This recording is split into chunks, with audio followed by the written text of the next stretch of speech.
My future son-in-law kept asking about the property line. Not once, not twice, but every single time he visited our ranch in Colorado. Tyler would stand at the kitchen window, coffee in hand, and stare past the meadow toward the tree line where our land ended. "Where exactly does your property stop, Robert?" he'd ask casually, as if he were just making conversation. The first time, I thought nothing of it. The second time, I figured he was just curious about country living. By the fifth time, something in my gut twisted. Claire, my daughter, would laugh it off. "He's just interested in ranch life, Dad. You know how city boys are." But I'd spent 40 years as an engineer before retiring. I'd learned to pay attention to patterns, and Tyler's pattern was becoming very clear. I met Tyler 6 months ago when Claire brought him home for Thanksgiving. 33 years old, clean cut, worked as an investment advisor in Denver. He said all the right things, complimented my wife Linda's cooking, asked thoughtful questions about our life on the ranch. He seemed perfect, maybe too perfect.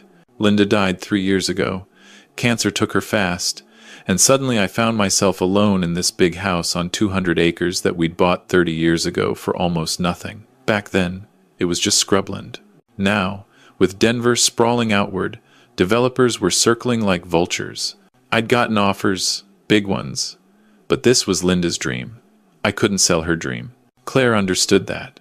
She'd grown up here, helped her mother plant the garden that now bloomed wild every spring.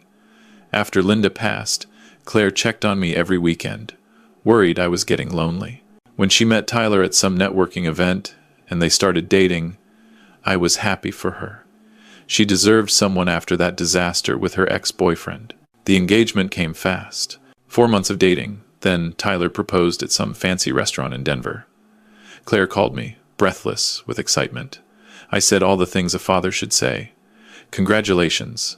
I'm happy for you. He seems like a great guy."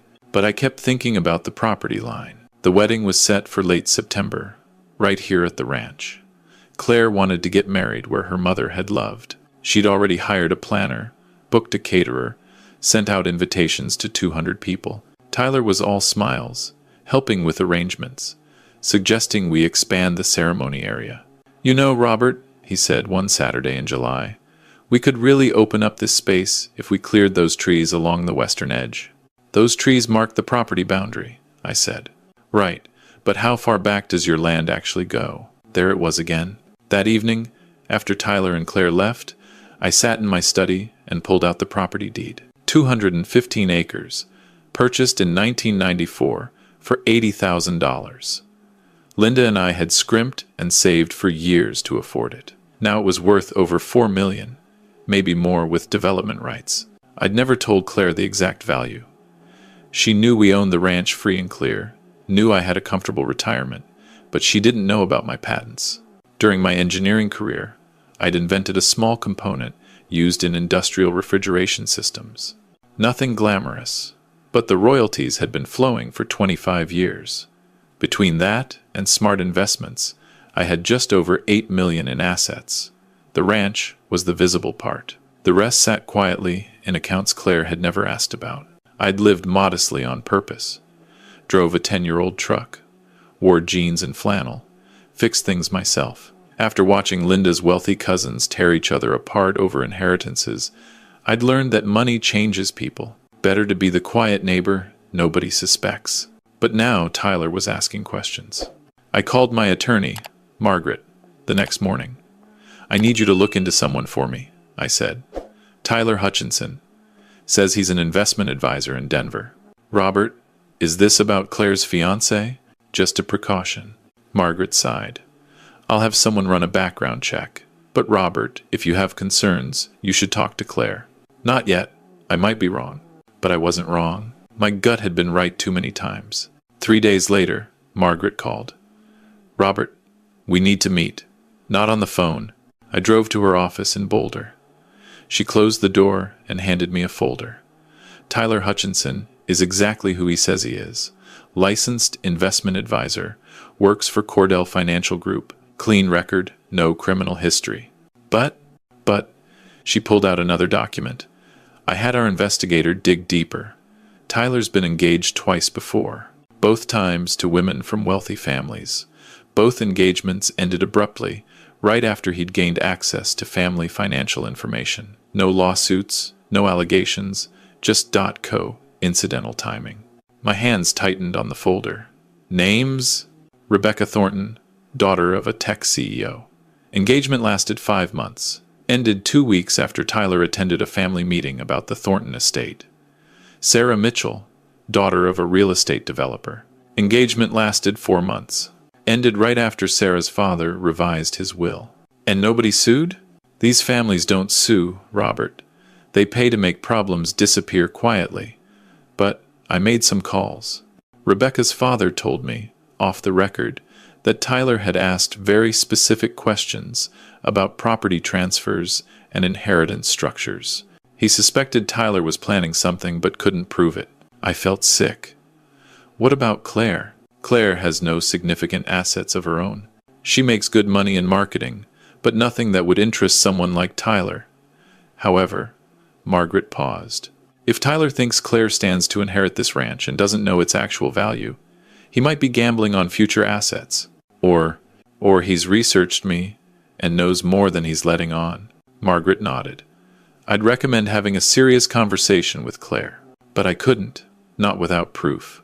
Claire was so happy, so excited about the wedding. What if I was wrong? What if I destroyed her relationship over paranoia? I needed to be sure. That weekend, Tyler came by to help with some wedding setup. He parked his Audi in the driveway and walked up to the porch where I was sitting. Robert, you got a minute? I wanted to run something by you. Sure. He sat down, all earnest concern. Look, I know this might be sensitive, but Claire and I have been talking about our future. Finances, planning, all that responsible adult stuff. He laughed. I'm an investment advisor, so I can't help myself. I was wondering, have you thought about estate planning, making sure everything's set up properly for Claire? My blood went cold, but I kept my face neutral. I've got a will. That's great, but with a property like this, you might want to consider a trust. More tax efficient. I'd be happy to help. No charge. I mean, I'm going to be family. I'll think about it. And Robert, I hope you don't mind me saying this, but at your age, you should also think about long-term care planning. What if something happens? Who's going to manage this place? A ranch is a lot of work for one person. There it was. The same script he'd probably used with Rebecca's father and Sarah's father. Plant the seed, get access to the financials. Then what? I didn't know yet, but I was going to find out. You make a good point, I said slowly. Tell you what, why don't you and I sit down sometime next week? You can explain all these strategies to me. Tyler's eyes lit up. Absolutely. I'll bring some materials. We can really optimize your situation. After he left, I called Margaret again. I need surveillance. Robert, he just asked about my estate planning and long-term care. He's positioning. I need to know what he's really planning. Margaret was quiet for a moment. I know someone, a private investigator. Very discreet. Hire them. The investigator, a woman named Patricia, was worth every penny. Within a week, she had Tyler's phone records, his email patterns, his meeting schedules. Nothing illegal, she assured me. Just good old-fashioned detective work and some strategic social engineering. She called me on a Tuesday evening in August. Mr. Caldwell, you need to hear this. She'd managed to place a recording device in Tyler's car during a routine service appointment at the dealership. It was legal, she assured me, because the device was technically a maintenance sensor that happened to record audio. The lawyers could figure it out later. I listened to the recording in my study, alone. Tyler's voice. Yeah, I'm at the ranch again, playing the dutiful son-in-law. This old man has no idea. Another voice, male. You sure about the value? Tyler. Marcus. I've checked the county records 3 times. 215 acres, and he bought it in '94 for peanuts. With Denver development reaching this far out, we're talking minimum $4 million, probably closer to 5 if we play it right. Marcus. And the old man? Tyler. He's got to be loaded. Look at this property. Free and clear. He's been retired for 5 years. Lives alone. No debt. He's probably sitting on a couple million in investments. Maybe more. The daughter has no clue. She thinks daddy's just a regular middle-class retiree. Marcus. So, what's the play? Tyler. I marry Claire in September. Spend the first year being the perfect husband, the devoted son-in-law. Get him to trust me. Maybe get financial power of attorney under the guise of helping out. Old guy lives alone. Who knows what could happen? A fall? An accident? Some cognitive decline? Before you know it, he's in a care facility. I'm managing his affairs. And Claire inherits everything. We'll be divorced before she figures out what happened, and I'll take my half in the settlement. Marcus laughed. You're a cold bastard, Tyler. I'm a practical businessman. Rebecca was a waste of time. Her father caught on too fast. Sarah was better, but her old man had everything in a trust. This one's perfect. Small-town guy. No sophistication about protecting assets. It's like he's asking to be taken. I turned off the recording. My hands were shaking, not with fear, with rage. But rage wouldn't help Claire. I needed to be smart. I called Margaret and Patricia into an emergency meeting. I have the proof. Now I need a strategy. Margaret listened to the recording twice. This is criminal conspiracy. We could go to the police. And tell Claire her fiancé is a con artist 3 weeks before the wedding, with 200 guests coming. She'll never forgive me if I don't have ironclad evidence. She'll think I'm trying to control her life. He literally admitted to planning your potential murder, Robert. Potential. He didn't say he'd do it himself. A good lawyer would tear that apart. I need him to incriminate himself in front of witnesses. At the wedding, Patricia raised an eyebrow. You want to expose him during the ceremony? I want Claire to hear it. I want her to understand what kind of person she was about to marry, and I want 200 witnesses so he can't spin his way out of it. We spent the next 2 weeks preparing. Patricia installed tiny cameras around the ranch property. Margaret prepared legal documents that would protect Claire and me no matter what happened. I played the role of the trusting future father-in-law, meeting with Tyler to discuss estate planning. He came to my study with a briefcase full of forms. Okay, Robert, I've prepared some documents that will really streamline everything. This power of attorney form will let me help manage things if you ever need it. And this one updates your will to establish a trust with Claire as the primary beneficiary, but with me as trustee to make sure everything's handled properly. I pretended to study the documents. And this helps with taxes? Absolutely. You could save tens of thousands. I nodded slowly. You know, Tyler, I've been thinking. You're right that this place is getting to be a lot for me. Maybe it is time to start making changes. His eyes gleamed. I'm glad you're being practical about this, but I'm curious about something. You keep asking about the property boundaries. Why is that? He didn't miss a beat. Just thinking long-term, Robert. If Claire inherits this place, we might want to sell off some parcels, keep the house, and a few acres. No point holding on to land we won't use. We? Well, Claire and I. As her husband, I'd want to help her make smart financial decisions. I smiled. Of course. Family helps family. He left that day thinking he'd won. I let him think it. The week before the wedding, Claire noticed I seemed distracted. Dad, are you okay? You've been quiet lately. Just thinking about your mother, wishing she could be here for this. Claire hugged me. I know, Dad. I miss her too, but I think she'd be happy for me. Tyler's wonderful. I wanted to tell her everything right then. But I couldn't. She needed to hear it herself, understand it completely. Otherwise, she'd always wonder if I'd manipulated the situation. I'm sure she would be, I said, hating myself for the lie. The day before the wedding, Tyler's friend Marcus arrived. I recognized him from Patricia's surveillance photos. He was staying at a hotel in town, supposedly Tyler's best man. I watched them at the rehearsal dinner, laughing together, confident. Tyler gave a toast to Robert, who's welcomed me into his family, and to Claire, who's made me the luckiest man alive. Tomorrow is going to be perfect. Everyone applauded. I raised my glass and smiled. The wedding day was perfect. Colorado weather. September sunshine, aspen leaves turning gold, mountains sharp against the blue sky. Linda would have loved it. Guests filled the folding chairs on our lawn. The arbor Claire had insisted on, stood decorated with late summer flowers. I walked Claire down the makeshift aisle, her arm through mine, her mother's pearls at her throat. She looked so happy. It broke my heart knowing what was coming. "I love you, Dad," she whispered. "I love you too, sweetheart. Always." I took my seat in the front row. The ceremony began. The officiant started his speech about love and commitment. Tyler stood at the altar, perfect in his tuxedo, smiling. Then, during the exchange of vows, just as Tyler was about to say "I do," Claire's hand moved to her bouquet. She pulled out a small folded paper and handed it to me.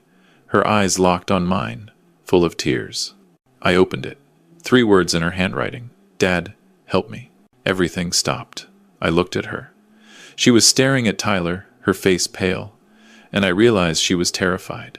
I stood up. "Stop. Stop the ceremony." The crowd murmured. Tyler turned. "Robert." "What?" "Claire." I kept my voice calm. "What's wrong?" She took a shaky breath. The words came out in a rush. "I heard him last night. I went to his hotel room to surprise him, and I heard him talking to Marcus about how he was going to—" She couldn't finish. Tyler's face went red. "Claire, you're being ridiculous. You misheard. You said you were going to make sure my dad had an accident after we were married. You said once you had power of attorney, it would be easy." Her voice broke. "You said I was stupid and wouldn't figure it out until you'd already taken everything."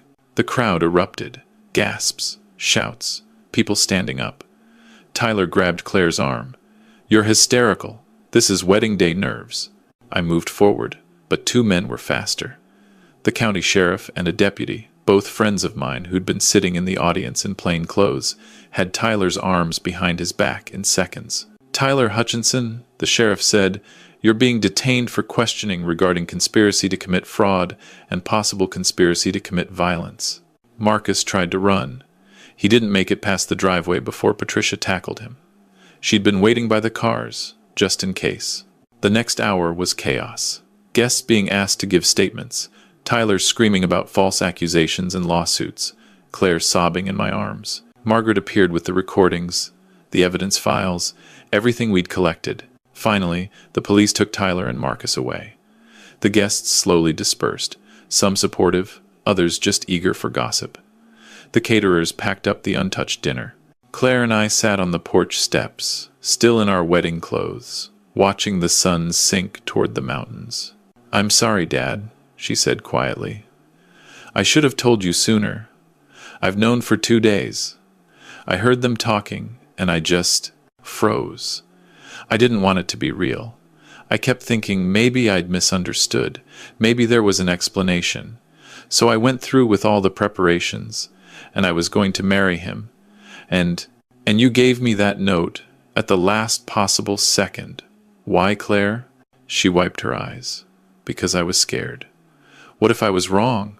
What if I ruined my own wedding over a misunderstanding? But then, standing there, about to say, 'I do,' I realized I couldn't marry someone I didn't trust.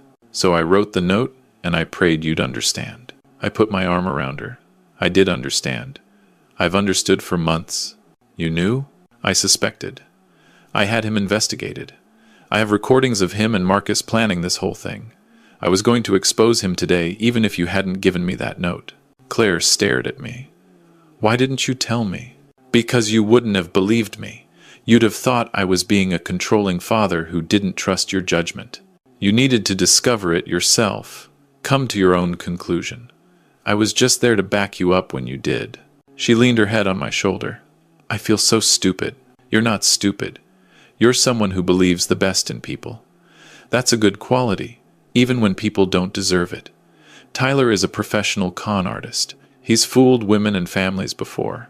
You're not the first, and probably not the last. What happens now?" "Now? The district attorney will review the evidence. Tyler and Marcus will likely face charges for conspiracy and fraud. You'll give your statement. We'll deal with canceling wedding gifts and apologizing to guests. Life goes on." We sat in silence for a while. Then Claire asked, "Dad, how rich are you?" I laughed. "Why do you want to know?" "Because Tyler kept saying you were loaded. I always thought we were comfortable but normal. Now I'm wondering what I don't know. Your mother and I bought this ranch for $80,000 in 1994. It's now worth about $4 million. I also hold several patents from my engineering work that pay royalties, and I've invested carefully for 30 years. Total assets, roughly $8 million. Claire's jaw dropped. $8 million? And you drive that old truck and wear clothes from Walmart? Money doesn't impress me, Claire. Your mother and I grew up poor. We knew what money could do to families, how it could poison relationships. We decided to live modestly, enjoy what we had, and not make wealth our identity. I wanted you to grow up normal, not as some rich kid who thought she was better than everyone else. And my inheritance is already in a trust that takes effect when I die. You'll be comfortable, but it's structured so no spouse can touch it without your explicit consent. I set that up years ago, after watching your Aunt Linda's divorce. I wanted to protect you. She was quiet for a long time. Then she said, "I wish Mom was here." "Me too, sweetheart. Me too." 3 months later, Tyler and Marcus were charged with conspiracy to commit fraud, attempted financial exploitation of an at-risk adult, and a handful of other crimes. Tyler took a plea deal, 5 years probation, full restitution of our investigation costs, and a permanent ban on working in financial services. Marcus got 2 years for his role. Claire moved back to the ranch for a while, recovering. She went to therapy, dealt with the betrayal, slowly rebuilt herself. She started dating again eventually, but she was more careful now, sadder, but wiser. As for me, I'm still here in the ranch house, still driving that old truck, still wearing flannel. But I did make one change. I had Linda's garden expanded, planted new roses, added a stone bench with her name on it. Sometimes Claire and I sit there in the evening, watching the sunset, and I tell her stories about her mother, about the woman who believed in buying land instead of fancy cars, in planting gardens instead of showing off jewelry, in building a life instead of maintaining an image. "Dad," Claire said one evening, "do you ever regret not being more open about the money? If I'd known, maybe I would have been more suspicious of Tyler from the start. Maybe. Or maybe you'd have attracted more Tylers, wondering if everyone who showed interest was after your inheritance. The way we did it, you gotta be yourself. You gotta make your own choices. And when things went wrong, you had the strength to ask for help. That's worth more than any amount of money." She leaned against me. "I love you, Dad. I love you too, sweetheart." The sun dropped behind the mountains, painting the sky orange and purple. Somewhere in the meadow, a bird called. Linda's garden bloomed, wild and beautiful, just the way she'd wanted it. Money can't buy moments like this, but it can buy the security to enjoy them without fear. That's the real value of wealth, not what it displays, but what it protects. And I'd protect my daughter with every dollar I had, for as long as I lived.